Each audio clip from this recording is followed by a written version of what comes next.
Hi viewers, అందరికి welcome friends. మన ఛానల్కి స్వాగతం friends. India versus West Indies tour అయితే ఖతమైంది. సో ఇండియా సెకండ్ ప్లేస్కి అయితే మూవ్ అయిందని చెప్పుకోవచ్చు 31 పాయింట్స్తో. So 15 wins, 5 losses and 1 tie. So మొత్తానికి ఇంకా ఐర్లాండ్తో జరిగేటువంటి సిరీస్ జనవరి 10th 2025 నుంచి స్టార్ట్ అవుతుంది. సో మొత్తానికి విండీస్ యొక్క టూర్ అయితే ముగిసింది. సిరీస్ని 3-0 తేడాతో కైవసం చేసుకుంది టీమిండియా అని చెప్పుకోవచ్చు. సో మ్యాచ్ ఎలా సాగింది ఏంటి అనేది డిస్కస్ చేద్దాం. So let's move into the topic. Hi hello నమస్తే my dear H5T creators YouTube channel. మీకు గనక మా వీడియోస్ నచ్చినట్లయితే లైక్ చేయండి, అలాగే కామెంట్, షేర్ అండ్ సబ్స్క్రైబ్ చేయండి. పక్కనే ఉన్నటువంటి ఆప్షన్స్లోకి వెళ్ళి ఆల్ అనే ఆప్షన్ని సెలెక్ట్ చేసుకోండి. ఇలా సెలెక్ట్ చేసుకోవడం ద్వారా మా వీడియోస్ ఎప్పటికప్పుడు అందరికంటే ముందుగా మీకు నోటిఫికేషన్లో వస్తుంది. సో ముందుగా టాస్ గెలిచి బ్యాటింగ్ ఎంచుకున్న వెస్టిండీస్కి అసలు ఈ నిర్ణయం ఎందుకు తీసుకున్నామా అనేటట్టు చేశారు మన బౌలర్స్. ఎందుకంటే starting first ball, second ball, back to back బాల్స్లో వికెట్స్ అయితే పడ్డాయి. స్టార్టింగ్ క్వానా జోసెఫ్ గోల్డెన్ టక్గా వెనుదిరిగింది. తర్వాత కెప్టెన్ కూడా వెనుదిరిగింది, ఎలీ మ్యాథ్యూస్ గోల్డెన్ టక్గా. తర్వాత ఒక మాటలో చెప్పాలంటే 9 for the loss of 3 wicketsగా ఉన్న టైంలో 9 for the loss of 3 wicketsగా ఉన్న టైంలో చెమన్ క్యాంబెల్ అండ్ చినల్ హెన్రీ ఇద్దరు కలిసి ఒక 50+ రన్స్ పార్ట్నర్షిప్ నెలకొల్పడం జరిగింది. 50+ రన్స్ పార్ట్నర్షిప్ నెలకొల్పిన తర్వాత 46 రన్స్ వేసి 4 రన్స్ అవే దూరం మిస్ చేసుకుందని చెప్పుకోవచ్చు క్యాంబెల్, వైస్ కెప్టెన్. సో తను అవుట్ అయిన తర్వాత కొంత పార్ట్నర్షిప్ అయితే నెలకొల్పడం జరిగింది. అలియా అలెన్తో కలిసి 39 రన్స్ పార్ట్నర్షిప్ నెలకొల్పడం జరిగింది. కానీ 61 రన్స్ వేసి సెట్ అయినటువంటి బ్యాటర్ ఎప్పుడైతే అవుట్ అయిందో ఫ్లడ్ గేట్స్ మళ్ళీ ఓపెన్ అయ్యాయని చెప్పుకోవచ్చు. 100 దగ్గర 5th వికెట్ పడింది. అక్కడ నుంచి వికెట్లు పడుతూనే ఉన్నాయి. 21 రన్స్ వేసి అలియా అలెన్ కూడా అవుట్ అయింది. సో ఇద్దరు చెలరేగారని చెప్పుకోవచ్చు. అండ్ ఫీల్డర్స్ కూడా వాళ్లకు సహకరించారని చెప్పుకోవచ్చు. సో దీప్తి శర్మ 6 వికెట్లు తీయగా రేణుకా సింగ్ ఠాకూర్ 4 వికెట్స్ తీసుకుంది. దీప్తి శర్మ 6 for 31 తీస్తే రేణుకా సింగ్ ఠాకూర్ 4 for 29 తీయడం అయితే జరిగింది. సో మొత్తంగా 162 రన్స్కి అయితే ఆల్అౌట్ చేసింది 38.2 ఓవర్స్లో.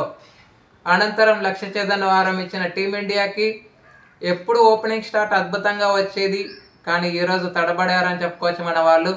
స్టార్టింగ్ స్మృతి మందన 4 రన్స్ వేసి అవుట్ అయింది. అయితే ప్రతిక రావుల్ వర్సెస్ స్మృతి మందన మధ్య వచ్చినటువంటి 22 రన్స్ పార్ట్నర్షిప్కి బ్రేక్ పడిందని చెప్పుకోవచ్చు. 22 for the loss of 1. అక్కడ నుంచి అర్లీ లియోన్ కూడా 1 రన్స్ వేసి అవుట్ అయింది. ఏంటి పరిస్థితి, ఎలా ఉంది, అసలు గెలుస్తుందా లేదా అని అనుకుంటున్న టైంలో హర్మన్ప్రీత్ కౌర్ అండ్ ప్రతిక రావుల్ కొంత పార్ట్నర్షిప్ నెలకొల్పారు. మొమెంటం మంచిగా వెళ్తుంది. ఆ టైంలో 18 రన్స్ వేసి ప్రతిక రావుల్ ఎలీ మ్యాథ్యూస్కి అవుట్ అయిందని చెప్పుకోవచ్చు.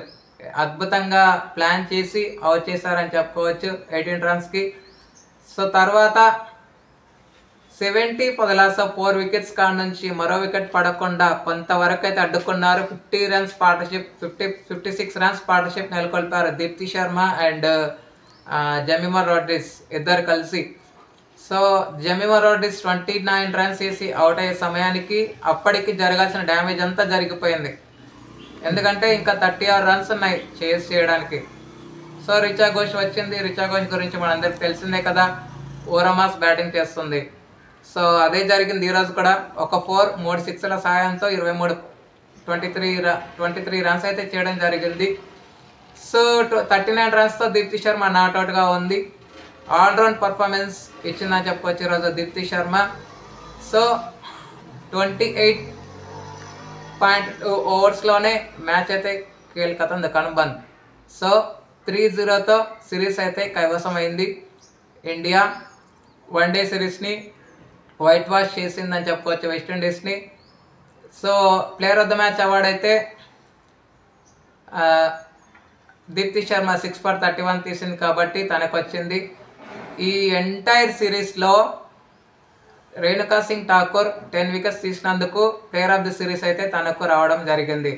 అండ్ ఇంకొక విషయం చెప్పాలంటే ఈ ఎంటైర్ సిరీస్లో ఈ ఓడిఐ సిరీస్లో ఆండ్రూ డాటిన్ 3 సార్లు రేణుకా సింగ్ ఠాకూర్కి అవుట్ అవ్వడం జరిగింది. సో మరి ఇది ఎంతగానో ఉపయోగపడిందని చెప్పుకోవచ్చు. ఎందుకంటే ఆండ్రూ డాటిన్ సెట్ అయితే ఎంత డేంజర్ బ్యాటరో మనందరికీ తెలిసిందే, మనం చూసాం కూడా గతంలో. సో తనని వచ్చేయడం ద్వారా తనకి కాన్ఫిడెన్స్ అనేది హయాము పెరిగిపోతుందని చెప్పడంలో ఎలాంటి సందేహం లేదు. ఓకే ఫ్రెండ్స్, ఇక ఈరోజు 2 మార్పులు అయితే, అంటే ఒక మార్పు అయితే చేసింది. సైమా ఠాకూర్కి రీప్లేస్మెంట్గా తనుజా కన్వర్ని తీసుకొచ్చారు. కానీ తనుజా కన్వర్ ఎక్స్పెన్సివ్గా ప్రూవ్ అయిన ఫస్ట్ ఓవర్ మినహాయిస్తే మిగతా ఓవర్స్ అన్ని ఎక్స్పెన్సివ్గా ప్రూవ్ అయింది. కానీ హర్మన్ప్రీత్ కౌర్ స్పాటాన్ అని చెప్పుకోవచ్చు. ఈరోజు కెప్టెన్సీలో బౌలింగ్ చేంజెస్ క్విక్గా చేసి వెస్టిండీస్ని 200 రన్స్ అయితే దాటనివ్వకుండా అయితే చేసిందని చెప్పుకోవచ్చు. Okay friends, thank you.